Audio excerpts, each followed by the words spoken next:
Okay, well, Hello, students.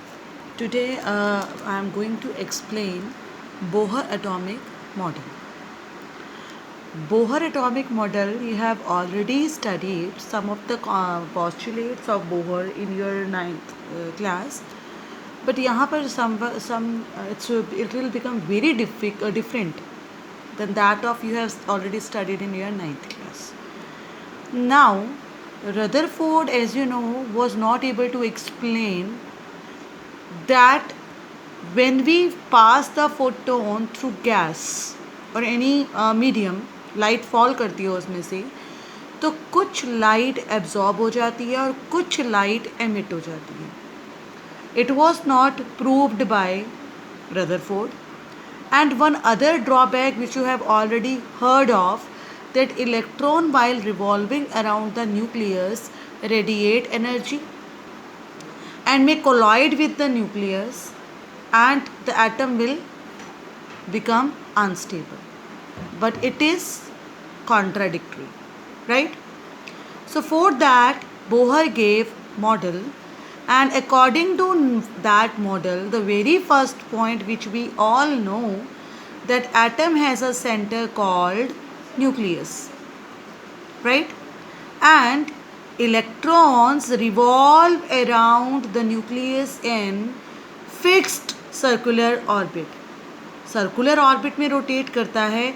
It was given by Rutherford also, but he didn't said कि electron revolve in the fixed circular orbit. But Bohr said that electrons revolve around the nucleus in fixed orbit with fixed energy and with fixed velocity. ठीक है, ये चीज़ आपने तीनों ध्यान रखनी है कि फिक्स सर्कुलर ऑर्बिट में रोटेट करते हैं. They have fixed energy and they have fixed velocity, right. After that the very important point which you are going to study in your 11th class only, that quantization condition. Quantization condition में उन्होंने क्या बताया कि electrons जो हैं उन्हीं orbit में rotate करेंगे जहाँ पर उनका एंगुलर मोमेंटम जो है will be multiple of h/2π.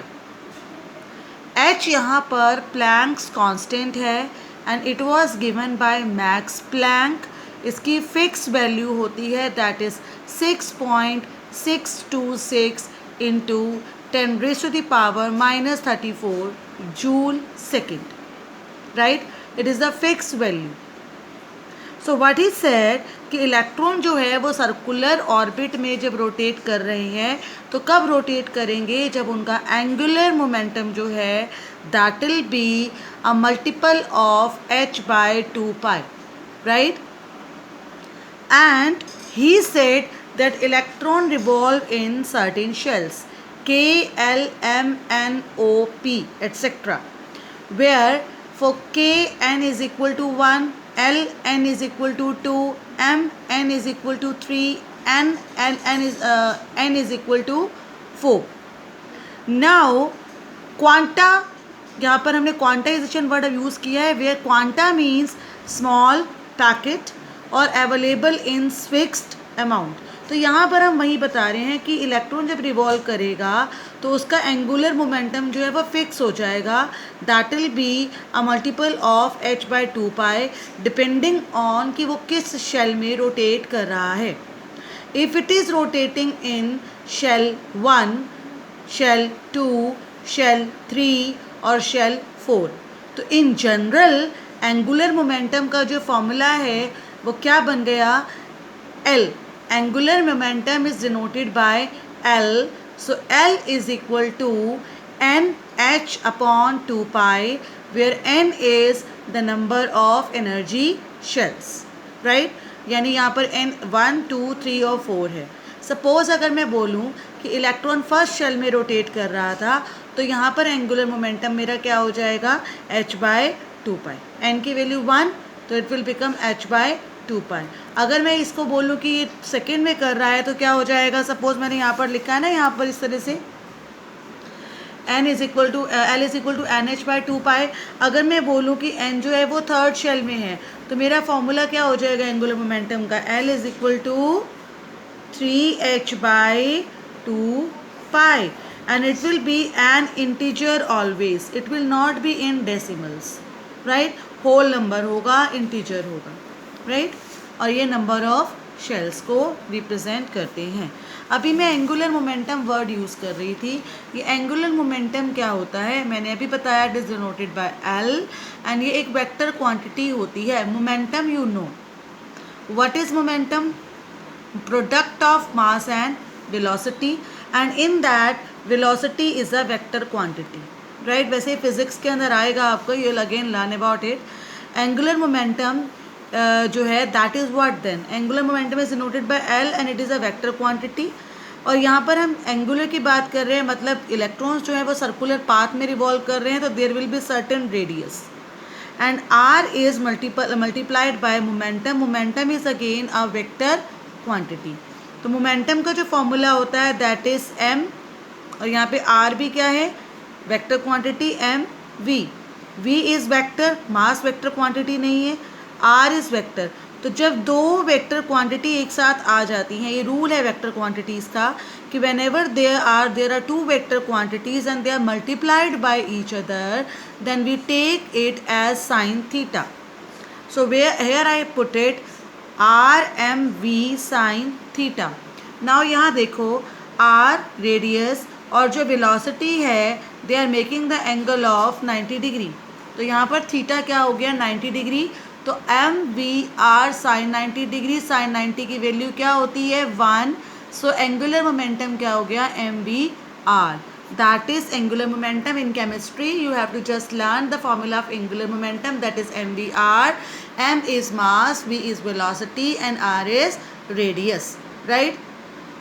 so यहाँ से हमारे पास अब हमें क्या बनानी है, बोहर क्वांटाइजेशन कंडीशन बनानी है, जो मैंने अभी आपको बताई थी क्या कि L जो है that is equal to h by two pi, n h by two pi. L की वैल्यू आपने निकाल ली है, हमने वो वैल्यू यहाँ पुट की, तो क्या आया m v r is equal to n h by two pi. क्या आ जाता है यहाँ पे m v r is equal to n h by two pi. Clear? यहाँ पे एच प्लैंक कांस्टेंट है और इसकी वैल्यू मैं आपको पहले भी बता चुकी हूँ। ये हो गया यहाँ पर थर्ड पॉस्टुलेट। थर्ड पॉस्टुलेट में again I am telling you कि बोहर ने क्या बोला कि इलेक्ट्रॉन्स उन्हीं ऑर्बिट में रोटेट करेगा जहाँ उनका angular momentum n h by two pi होगा, और n is the number of energy shell. ये एक फॉर्मूला आपको याद रखना है अच्छे से, ये फॉर्मूला बन गया हमारे पास, right? Now after that the next is fourth postulate. जब इलेक्ट्रॉन देखो कोई भी जो है कह सकते हैं ऑब्जेक्ट जो है अगर सर्कुलर पाथ में रिवॉल्व कर रहा है तो वहाँ पर कोई ना कोई फोर्स है जो उसे अपनी ओर पुल कर रहा है। Like earth is rotating around the sun, right? तो सन और अर्थ के बीच में एक सेंटर सीकिंग फोर्स है जो अर्थ लगा रही है टुवर्ड्स द सेंटर, एंड जिसकी वजह से जो अर्थ है वो सन के चारों ओर रोटेट कर रही है। तो जो सेंटर सीकिंग फोर्स होता है उस फोर्स को हम कहते हैं centripetal force, and here it is denoted by Fc, right? So while revolving the electrostatic force between the electron and the nucleus, क्यों हो रहा है इलेक्ट्रॉन और न्यूक्लियस के बीच में इलेक्ट्रोस्टैटिक फोर्स? क्योंकि न्यूक्लियस में कौन सा चार्ज होता है, पॉजिटिव चार्ज, और वो पॉजिटिव चार्ज किसकी वजह से होता है, ड्यू टू प्रोटॉन्स। और हम यहाँ पे कंसिडर कर प्रोटॉन्स जो है वो इलेक्ट्रॉन्स के इक्वल होते हैं। अगर एक इलेक्ट्रॉन पर ई नेगेटिव चार्ज है तो एक प्रोटॉन पर ई पॉजिटिव चार्ज हो जाएगा, प्लस ई चार्ज हो जाएगा, राइट? एक प्रोटॉन पर। तो और प्रोटॉन्स जो होते हैं that are equal to the number of the atomic number, right? ये ई हो गया, यहाँ पे प्रोटॉन्स पी है तो ये प्लस ई के इक्वल हो गया यहाँ पर, राइट? तो पी जो होता है वो जेड के इक्वल होता है, और जेड क्या है यहाँ पर, कहाँ पर सिचुएटेड है पी, इन द न्यूक्लियस। तो ये मल्टीपल हो गया ऑफ द प्लस ई, तो हमारे पास ये आ गया plus Z e, and this plus Z e is known as nuclear charge. तो यहाँ पर F E is equal to F सी। हमने क्या पढ़ा कि इलेक्ट्रोस्टैटिक फोर्स जो है that is equal to the centripetal force equal होता है, जितना इलेक्ट्रोस्टैटिक फोर्स है नेचुरली प्रोटॉन्स और electrons are equal in number, तो they are applying to each other equal force, तो सेंट्रीपिटल फोर्स भी उसके इक्विवेलेंट हो जाएगा, क्योंकि सेंटर सीकिंग कौन है यहाँ पर, इलेक्ट्रॉन। नाउ सेंट्रीपिटल फोर्स किसके इक्वल होता है, m v square upon are.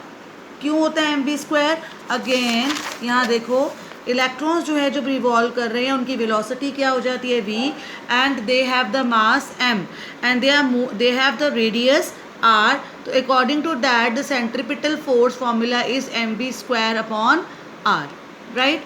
Now after that will come to know, will equalize it. यहाँ पे मैंने इक्वल करा है F E is equal to F सी, हमने पढ़ लिया पीछे कि electrostatic force are equal to the centripetal force. ये वैल्यू है इलेक्ट्रोस्टैटिक फोर्स की, this you have to learn.